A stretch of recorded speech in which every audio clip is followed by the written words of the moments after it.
For more on the significance of this day in Islam, let's speak with the director, the Arabic Village, Imam Imran Rufa'I, who joins us live in the studio. Thank you for joining us on TVC News at 7. It's my pleasure being with you once again.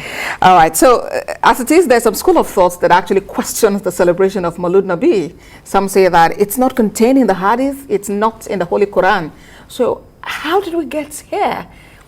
That's a very good observation. And first and foremost, I would like to congratulate every Muslim on this occasion. And basically speaking, the topic, the issue at hand is a contended one. And scholars are divided into three concerning it. Number one, there's a school of thought that says it's not needed. Why? Because it is not entrenched in the teachings of the Prophet.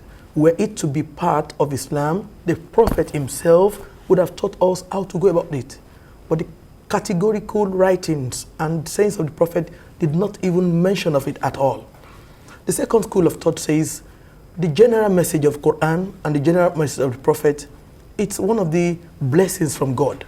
And for every blessing, there must be a way we appreciate the giver of the blessing.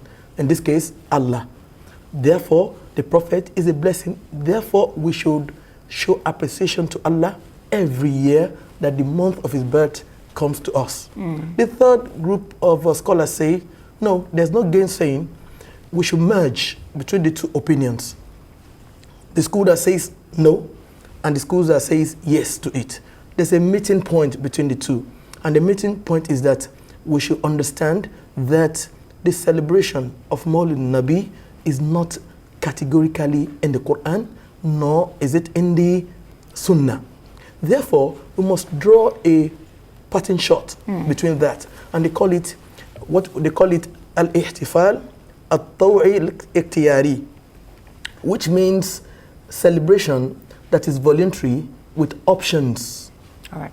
By that, it means that every Muslim must not see it as a religious obligation, but rather like World Diabetes Day, World Mother's Day, the position will put similar like things. Like a United Nations all observance. the celebrations that are recognized. But it's not that type of celebration that requires that you wake up in the morning and give 2 rakah prayers like we do when we finish fasting 30 days, or we do after completing the Hajj rite. That's what happens at the Eid prayers. So there's no Eid prayer for this type. It's just an optional and a voluntary celebration. All right, so with the foregoing, what would you say is the significance of this day? Because people are celebrating.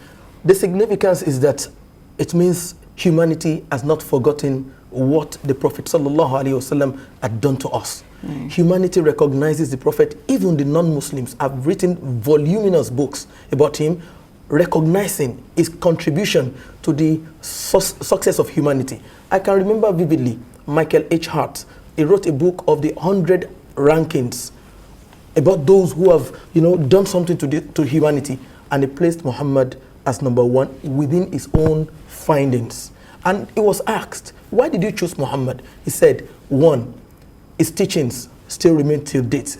2, none of his teachings has actually been tampered with. 3, he had political impact in those days and is still relevant till date. 5, is relevant at all times to any sphere of human existence, be it economics, be it politics, be it spiritual. Even those who need certain experiences from him will tap it from him. He was married. He had his children die in his presence. There are somebody who does not have experience cannot teach you what to do. But somebody that has gone through what you're going through will be the best teacher for you.